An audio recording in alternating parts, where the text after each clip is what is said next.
تو بات تو پھر اسی غلطی ہوگی نا یہ بھی کہ آپ جا کے وہاں پہ احتجاج کریں. دیکھیے میں نے پہلے بھی عرض کی کہ جب ہم نے سپریم کورٹ کے سامنے احتجاج کیا تھا تو اس کے وہاں پر کوئی شور شرابہ کوئی ایسا توڑ پھوڑ یا کوئی ایسی چیز تو نہیں ہوئی تھی، بلکہ آپ ہی کے چینلوں پہ چلا تھا کہ ہمارے لوگ وہاں پر بعد میں جھاڑو اور صفائی کر رہے تھے، ہمارے لوگ کارکن کھڑے ہو کہ ہم ان لوگوں میں سے نہیں ہیں.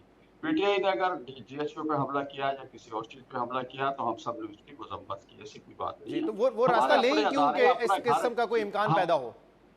جی نہیں ایسا نہیں ہوگا، بلکہ اگر ہمیں جانے کا ہم نے فیصلہ کیا تو ہمارے اپنے لوگ ہیں، ہم نے اپنے لوگ سے جا کے شکایت کرنے کا تو مجھے حق ہے نا اپنے لوگوں سے. تو سارے میرے اپنے ہی بیٹھے ہوئے نا، میرے اپنے عزیز رشتہ دار بھائی برادر سب فوج میں ہیں.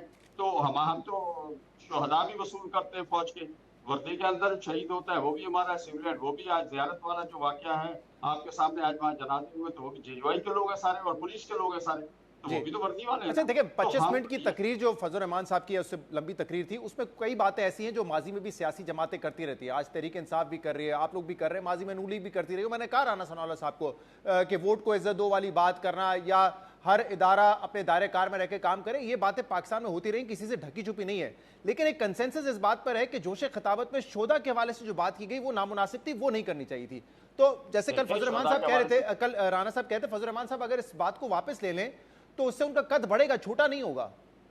تو رانا صاحب کون ہوتے ہیں فیصلہ کرنے والے کو انہوں نے یہ کہا غلط کیا ہے؟ ہم کہہ رہے ہیں سیاق و سباق سے ہٹ کے بات آپ کر رہے ہیں، اللہ دے پی ٹی وی پہ چلا دیں ان کی، تو قوم فیصلہ کرے نا.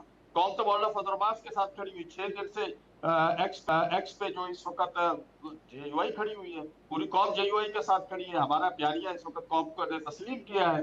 تو اس طرح کی باتیں رانا صاحب یا کوئی اور ہے وہ اپنی نوکریاں بچانے کے لیے بیچارے حکومت میں بیٹھے ہوئے، کیا کریں، ان کو بھی حکم آتا ہے آپ نے یہ کرنا ہے وہ کرتے ہیں. لیکن بات سیدھی سی ہے، ہم نے کسی شہید کے خلاف کوئی بات نہیں کی، اس کو سیاق و سباق سے ہٹا کے چلایا جا رہا ہے. مولانا صاحب کبھی بھی ایسی بات نہیں کر سکتے. مولانا صاحب نے 55 سال سے سیاست کر رہے ہیں اور ہر بندہ جانتا ہے کہ وہ زیرک سیاستدان ہے. اس طرح کی کبھی بھی بات وہ نہیں کر سکتے. اور اگر کسی کے پاس کوئی ایسی چیز ہے وہ کہتے ہیں کہ ایسی ہوئی ہے تو لے جائیں کورٹ میں، ہم فیس کر لیں گے اس کو. اسلم صاحب کل ایک اور بات رانا ثناءاللہ صاحب نے ہمارے پروگرام میں کی، کیونکہ جو مولانا صاحب کی تقریر تھی اس میں انہوں نے لشکر کی بات کی تھی کہ ہم سے کہا جا رہا ہے کہ لشکر بناؤ، اور اوبویسلی وہ کہہ رہے تھے کہ لا انفورسمنٹ ایجنسیز کو تنخواہ ملتی ہے دہشت گردی سے لڑنے کی یا لا اینڈ آرڈر مینٹین کرنے کی. تو اس پر رانا ثناءاللہ نے کہا کہ یہ بات جس طریقے سے کی گئی تھی اس کا غلط مطلب نکالا جا رہا ہے، وہ تو لشکر ایک دفاع کے لیے کہا جا رہا تھا کہ بنایا جائے. ذرا میں چاہوں گا آپ سن لیجئے پھر اس کا جواب دیجیے گا مجھے. انہوں نے کہا کہ جی ہمیں کہا جا رہا ہے کہ آپ لشکر بنائیں. اگر کسی آبادی کو کے پی کے میں یا بلوچستان میں یہ کہا جائے کہ بھئی اگر کوئی دہشت گرد، اگر کوئی یہ خارجی جو ہیں آپ کے اوپر حملہ آور ہوں تو آپ اپنے دفاع کے لیے کچھ تھوڑی بہت اپنے آپ میں ایک ایسی اہلیت پیدا کر لیں کہ جب تک لا انفورسنگ ایجنسیز آپ تک پہنچے تو آپ اپنا دفاع کر سکیں. تو اس میں مجھے بتائیں کہ اس میں اعتراض والی بات کون سی ہے؟ تو یہ کہنا چاہ رہے تھے کہ جیسے لا انفورسمنٹ ایجنسیز کو جو تنخواہ ملتی ہے ان کا کام ہے کرنا، ہم کیوں کریں یہ کام؟ نہیں، لا انفورسنگ ایجنسی جو ہیں ان کا یہ کام ہے کہ وہ عام شہریوں کی جو ہے وہ ان کو تحفظ فراہم کریں.